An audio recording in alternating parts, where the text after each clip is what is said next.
Բարև ձեզ հարգելի գործընկերներ, անկախ դիտորդ առաքելությունը առավոտվանից դիտորդությունը իրականացնում վաղաշաբաթ խորշորացված համայնքի տեղական ինքնակառավարման մարմինների ընտրություններին, մեր դիտորդները առավոտվա ժամը 7-ից շրջում են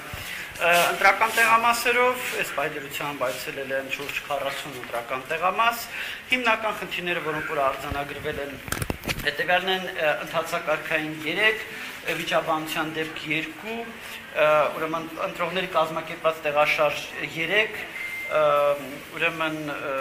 միտումնավոր բաց քվեարկություն 1, ես այստեղ ուզում եմ ասեմ, որ բաց քվեարկության դեպքեր շատ են արձանագրվել, բայց մեկն է, որ դիտորդների կողմից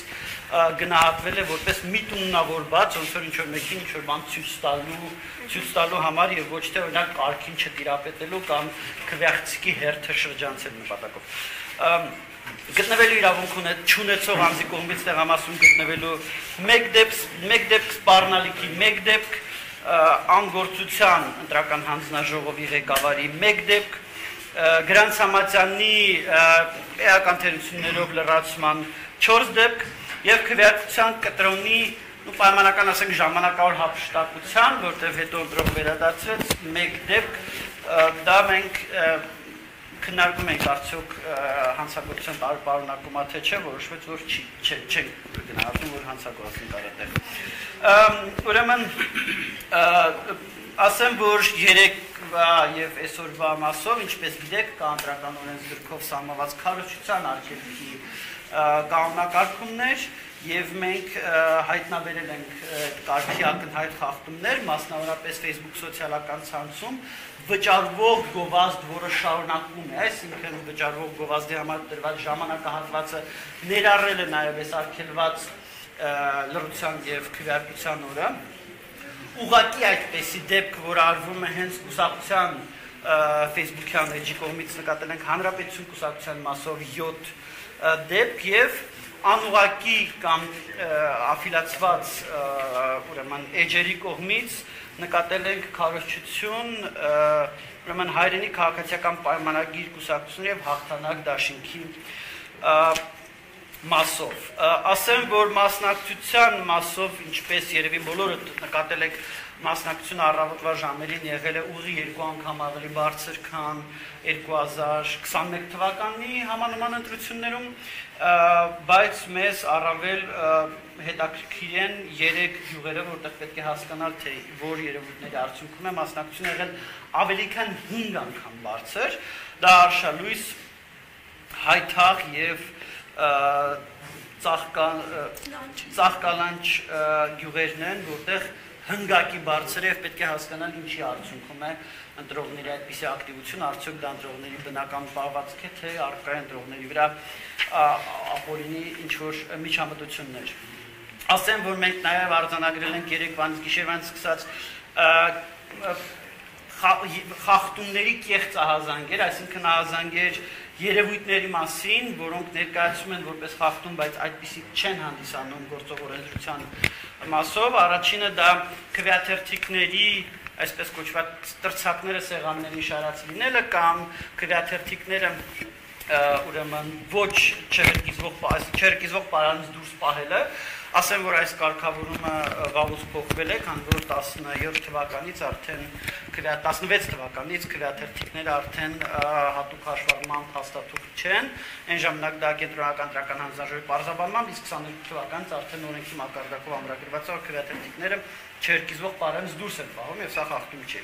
Մյուսը դա պաստառները ընտրական տեղամասի մոտակայքում, սա եւս խախտում չի, պաստառների համար կան սահմանված վայրեր, իհարկե չի կարող պաստառ լինել ամեն, չգիտեմ, սյան ամեն պատի վրա,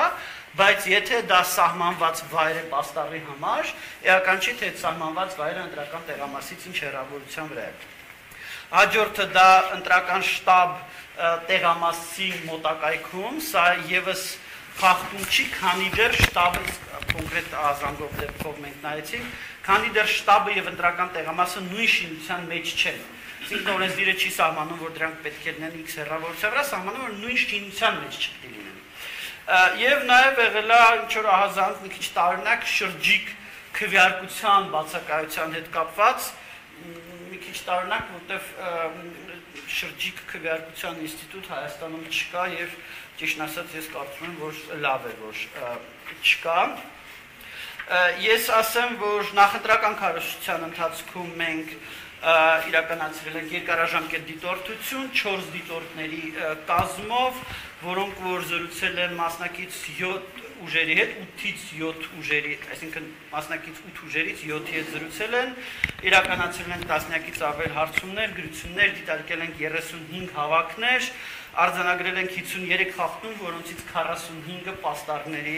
հետ կապված։ Նախընտրական քարոզչության ժամանակահատվածում հանցագործության մասին հաղորդումներ են ներկայացվել երկու հատ քրեական օրենսգրքի 441, այսինքն պաշտոնական դիրքի չարաշահման հոդվածով, մեկը վերաբերվում էր ուրեմն Դողս գյուղում ուրեմն տեղ ունեցած միջոցառմանը, մյուսը վերաբերվում էր ներողություն, մեկը վերաբերվում էր քրեական առաջին օրը պաստառների փակցմանը, երբ որ առերևույթ տեսնում ենք, որ համայնքապետարանի ուժերով են փակցվում քաղաքացիական պայմանագրի պաստառները, եւ երկրորդը դա Խոյ համայնքում գովազդների բաշխման հետ կապված խնդիր էր եւ գովազդների տրամադրման որոշման հետ կապված։ Եւ 3 հաղորդում ներկայացրել են քրեական օրենսգրքի 221-րդ հոդվածով, դա սեքցիան բարեգործության եւ քարոզչության մեկտեղման արգելող հոդվածն է։ Մեկը ուրեմն Դողս գյուղի հետ կապված, մյուսը դա ուրեմն դպրոցի տնօրենի կողմից բարեգործություն իրականացնելու մասով ըստ էության 3-ն էլ այս կամ այն կերպ այս 221 հոդվածով այսինքն ներողություն բոլոր 5 հաղորդումներն էլ ըստ էության ԿՊ-ին են վերաբերում բոլոր 5 հաղորդումներն էլ եւ վերջինը բարեգործության մասով դա ինչ որ տեղեր տանիքների վերանորոգման ահազանգեր են եղել եւ դրա հետ կապված ենք ներկայացրել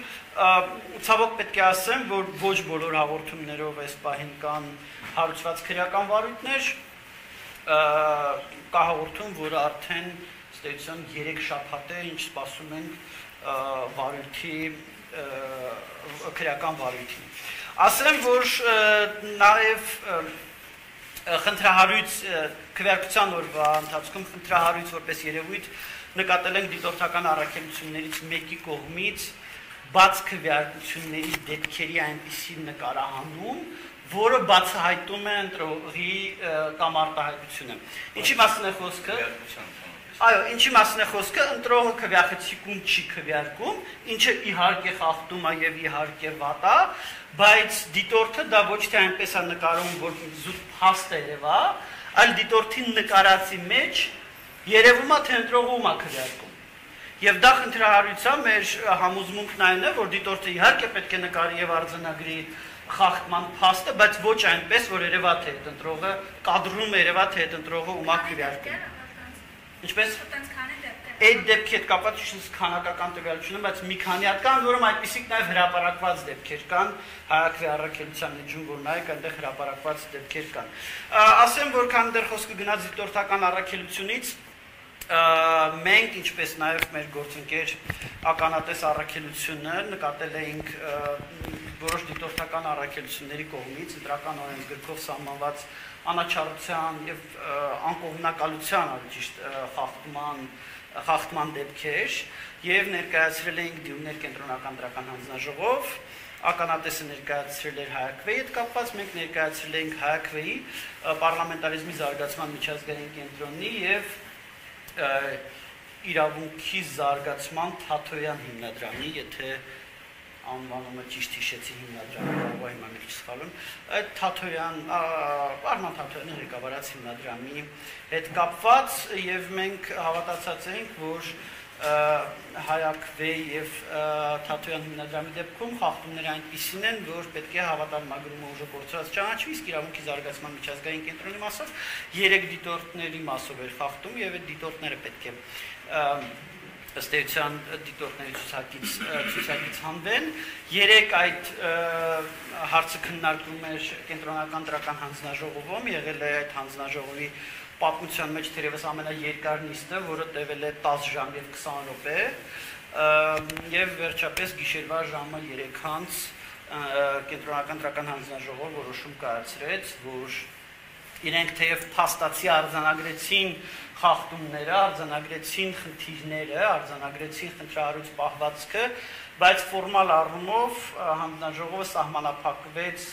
հույս հայտնելով, որ դիտորդական առաքելությունները կվերացնեն իրենց իսկ իրականացրած խախտումները, ֆորմալ առումով խախտում չարձանագրեց եւ բնականաբար նաեւ ոչ մեկին դիտորդության իրավունքից չզրկեց, թեև հայաքվե առաքելության ներկայացուցիչները ասացին, որ իրենց այն ներկայացուցիչները, որոնք իրենց այն դիտորդները, որոնք որ արել են վիճակահարույց հայտարարությունները, այսօր դրական տեղամասեր չեն գտնում։ Ըստ էության, եթե հակիրճ սա է այս պահի պատկերը։